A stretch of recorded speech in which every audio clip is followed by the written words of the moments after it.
my entry into Martin MacLeod on Wargames. 1,000 subscriber competition. And the question posed for this competition is why I love this hobby. Well, this is not an easy question to answer because there is so much in this hobby that I could talk about.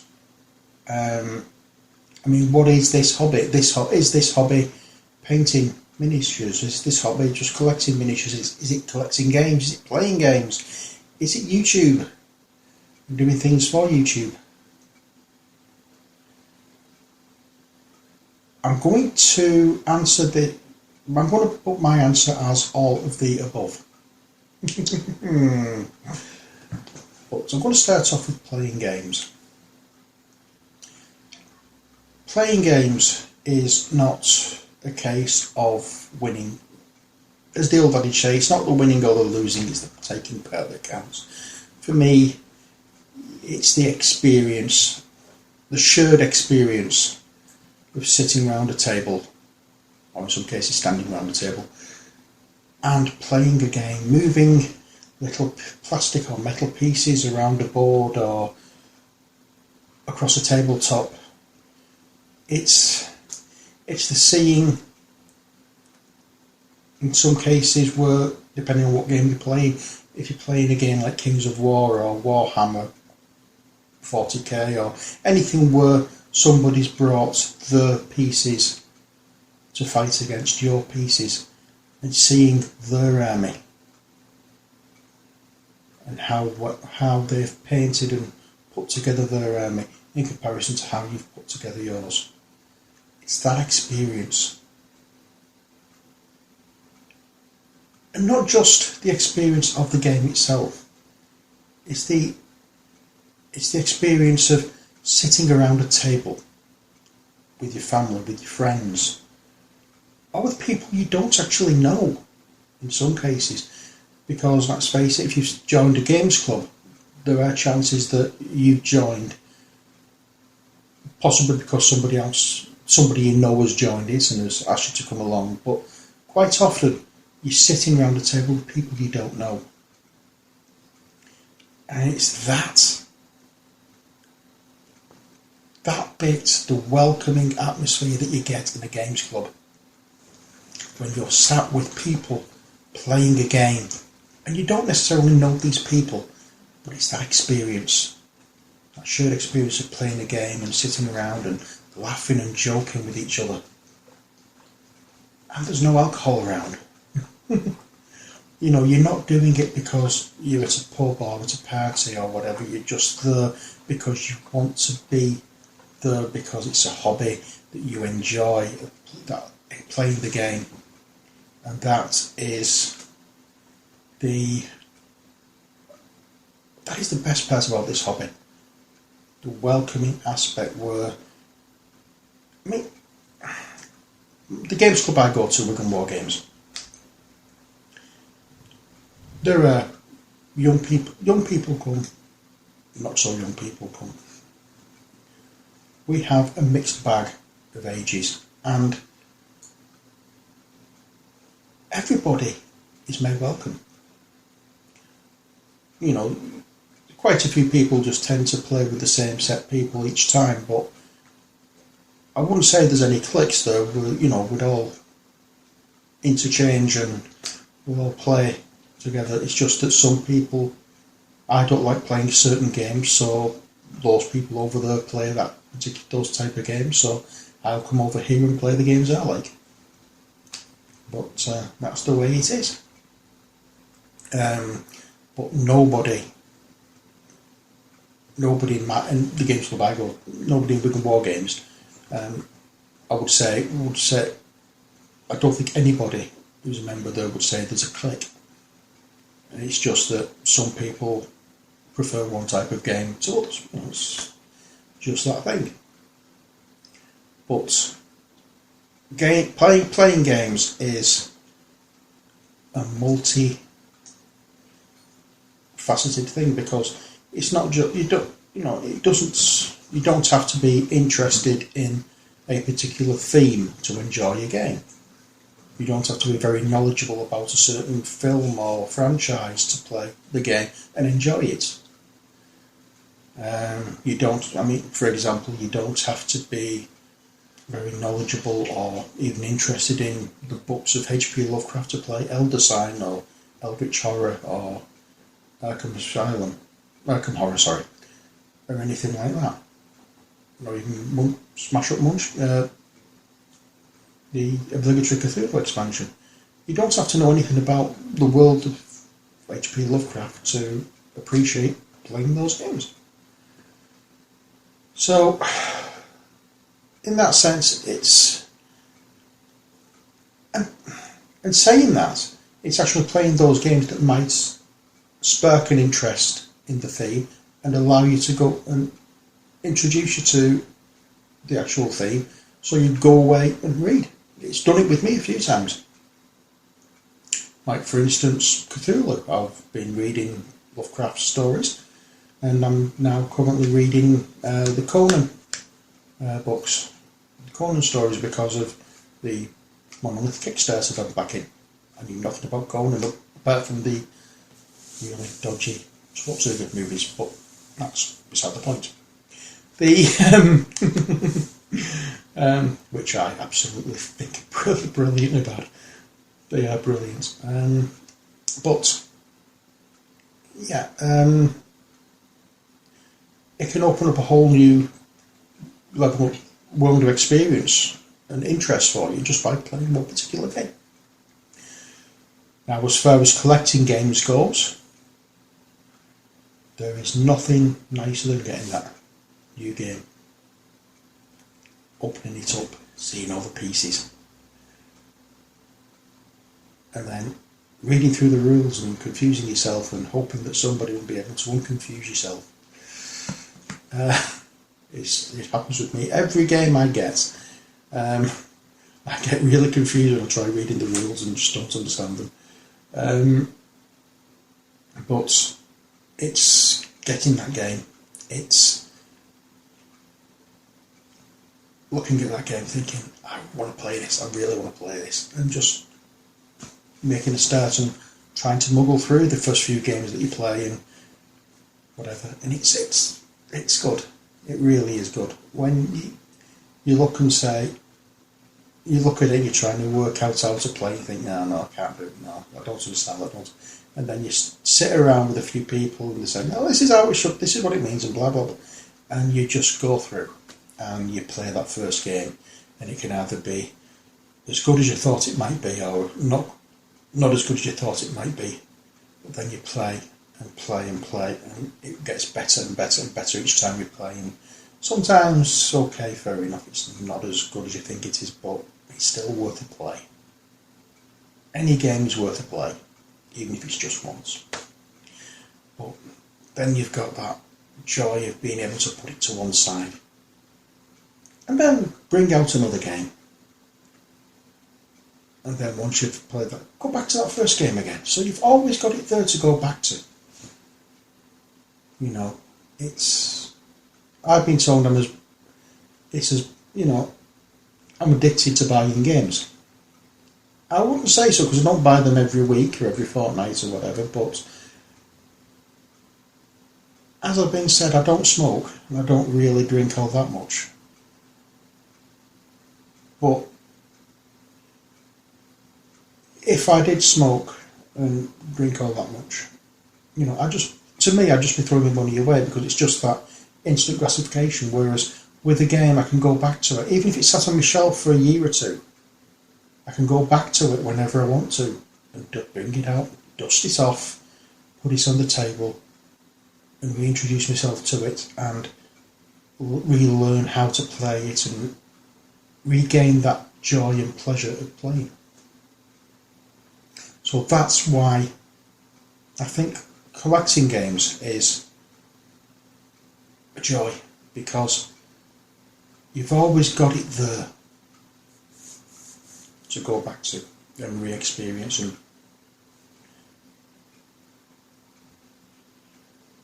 replay. And rediscover the joy of playing a particular game. Now, as far as collecting minis, well, I'm going to have to bundle that in collecting and playing the minis, which I have done in the past. I don't buy games now just for collecting the minis. I used to do that with Warhammer 40k. I collected the minis. I didn't play the game, but I collected the minis. I think the minis are brilliant. I've really enjoyed collecting my Salamander's army and painting that up. And one of these days, I'm going to show you what I have. I keep saying that, but I'm going to have to do something about that. But I have, what I think is a nice Salamander's army. In fact, I would have to say that painting the hobby is something that relaxes me. With having been diagnosed with fibromyalgia about 6 years ago, I start getting, when things don't quite go right, I start getting frustrated and stressed out, and I can just get my models out and my paints out, and I can sit for hours painting on a model. That helps not just with my stress levels, it helps with my concentration levels as well, because I find that I get distracted very easily. My concentration isn't there. And because of that, I think it's one of the reasons why I have trouble trying to learn rules for games. But when I'm painting a miniature, I have to be that focused. I'll have music in the background, but I have to be that focused on painting the miniature in order to make it look as good as I can do. I mean, I can't hold the brush as steady as I used to, because I do shake a lot. But I'm doing that now as just like an emphasis of what I was saying. I'm not actually shaking at the moment, but it's a case of when I feel as though I can paint, with the nerve problems I have with the fibromyalgia. Sometimes I can't paint. I know I can't paint, so I don't. But when I can paint, I like to sit. I like to get some music on, whether it be Jethro Tull, Iron Maiden, Epica, Fields of the Nephilim, Gary Newman, Fleetwood Mac, Stevie Nicks, Kate Bush. No matter who it may be, I will have music on and I'll be sitting there painting. Unless obviously I'm doing a YouTube video, but when I can't do that, I'm concentrating then on trying to paint, and then trying to talk about what I'm painting, what I'm doing, why I'm doing it. And it all helps me psychologically to try and stimulate my concentration area, or concentration area of my brain. So it helps me in that way. A lot of the time it sounds as though I'm either rambling or whatever, but I started the YouTube channel not just to encourage people who have never picked up a paintbrush before to pick up a paintbrush and use it, whether it be on canvas or on models, but I did it to help me to push myself into going further with this hobby than I intended to do, to try and help me to be able to do my hobby, but try and explain to people, or try and explain at the same time what I'm doing, why I'm doing it, to try and, as I said, stimulate my concentration. It's not easy. I mean, with the best will in the world, it's not an easy thing to start off with, but when you have the memory, emotional, and what's the word I'm looking for, the concentration problems that a medical condition can give you, it makes it all the more harder. Doesn't diminish the enjoyment you get from it, but this is helping me in the collecting, the painting of the models and the YouTube aspect is helping me so much in not just my confidence in learning new things, but also in just keeping going. It's pushing me to do things. Well, there'll be days when I don't feel like doing anything, but I think I really have to get this finished because I've started doing a video series and I want to get it finished. I want to show people how I'm doing it, and it forces me to get off my backside and finish the painting. And that is one of the things I love about the YouTube aspect of this hobby, is it pushes me and pushes me and pushes me into getting things done. Okay, the problem is while I'm getting things done for YouTube and getting my models done, other things are getting pushed behind, but I can only, there's only so much you can do. But these are the reasons why I love this hobby. It's relaxing. It's stimulating. It's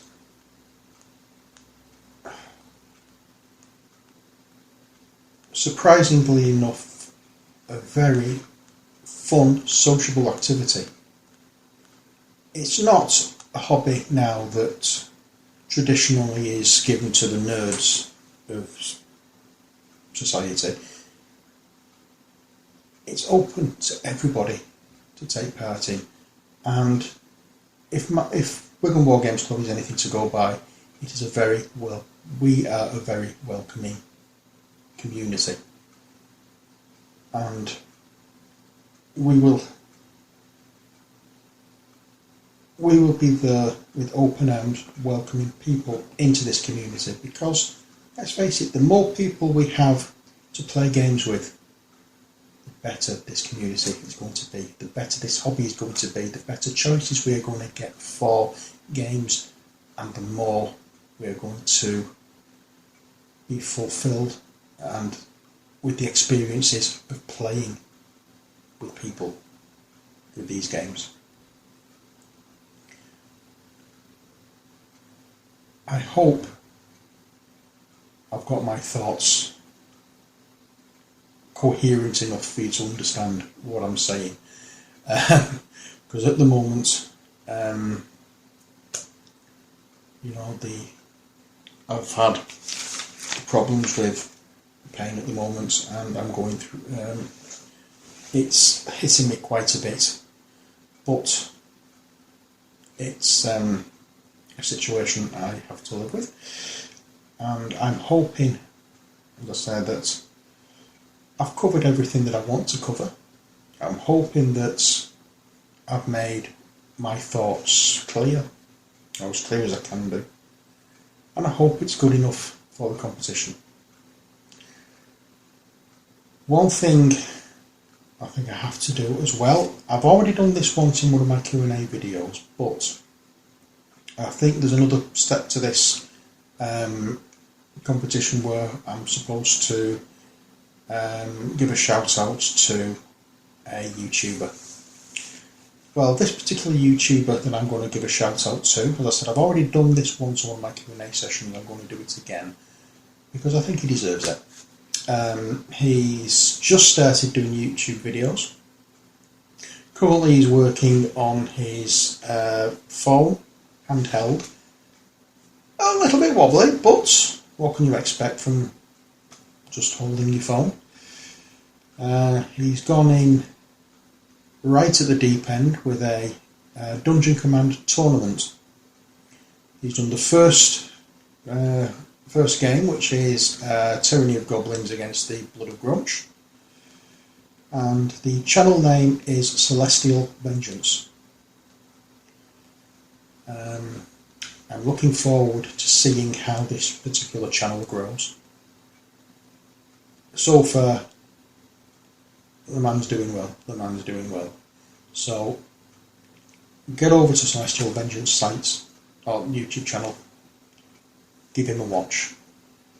As I say, it's just, at the moment it's quite basic and with just one camera running and handheld, but hopefully, fingers crossed, the more users he gets, the more subscribers he gets, the more advice he can get to how he can improve his channel.